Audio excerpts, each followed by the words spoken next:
വിപുലമായ ക്രമീകരണങ്ങളാണ് ഇത്തവണ ഹജ്ജ് തീർത്ഥാടനത്തിനായി സൗദി ഒരുക്കിയത്. ഹജ്ജിന് ആവശ്യമായ പെർമിറ്റും രേഖകളുമില്ലാതെ മക്കയിലേക്ക് പ്രവേശിക്കുന്നത് കർശനമായി സൗദി തടഞ്ഞിരുന്നു. ഹജ്ജ് തീർത്ഥാടകർക്കായി ഈ വർഷം നുസുക്ക് തിരിച്ചറിയൽ കാർഡും സൗദി ഏർപ്പെടുത്തി. തീർത്ഥാടകരെ നിയന്ത്രിക്കുന്ന കാര്യത്തിലും സഹായിക്കുന്ന കാര്യത്തിലും നുസുക്ക് കാർഡ് ഏറെ സഹായകരമായിരുന്നുവെന്ന് സൗദിയിലെ ഹജ്ജ് ഉംറ മന്ത്രാലയം വ്യക്തമാക്കുന്നു. ഹജ്ജ് തീർത്ഥാടനവുമായി ബന്ധപ്പെട്ട കർമ്മങ്ങൾ ദുൽഹിജ്ജ 8-നാണ് ആരംഭിച്ചത്. ഈ സമയത്ത് ടെന്റ് സിറ്റി എന്നുകൂടി അറിയപ്പെടുന്ന മിനയിലാണ് തീർത്ഥാടകർ തമ്പടിക്കുക.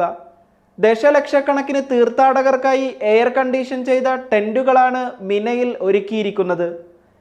എന്നാൽ ഇത്തവണ മിനയിലേക്കുള്ള പ്രവേശനം ഹജ്ജ് പെർമിറ്റിനോടൊപ്പം നുസുക്ക് കാർഡും കൈവശമുള്ളവർക്ക് മാത്രമേ അനുവദിച്ചിരുന്നുള്ളൂ.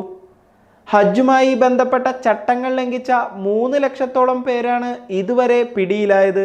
ഹജ്ജ് പെർമിറ്റ് കൈവശം വെക്കാതെ തീർത്ഥാടനത്തിന്റെ ഭാഗമായുള്ള പുണ്യപ്രദേശങ്ങളിലേക്ക് പ്രവേശിച്ചവരും ഇതിൽ ഉൾപ്പെടുന്നു.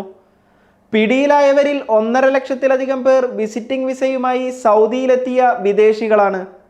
ഹജ്ജിനെത്തുന്ന തീർത്ഥാടകർ മുഴുവൻ സമയവും നുസുക്ക് കാർഡ് കൈവശം വെക്കണമെന്ന് ഹജ്ജ് ഉംറ മന്ത്രാലയം നേരത്തെ തന്നെ അറിയിച്ചിരുന്നു. എന്നാൽ ഏതെങ്കിലും സാഹചര്യത്തിൽ നുസുക്ക് കാർഡ് നഷ്ടപ്പെട്ടാൽ ഭയപ്പെടേണ്ടതില്ല.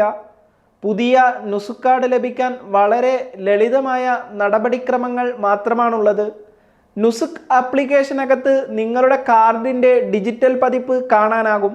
ഇതുമായി അധികൃതരെ ബന്ധപ്പെട്ടാൽ പുതിയ കാർഡ് അനുവദിച്ചു തരുന്നതാണ്. നിങ്ങൾക്ക് നേരിട്ട് പോകാനാവില്ലെങ്കിൽ നിങ്ങളുടെ അമീറോ അല്ലെങ്കിൽ ലീഡറോ അധികൃതരെ ബന്ധപ്പെട്ടാൽ മതിയാകും.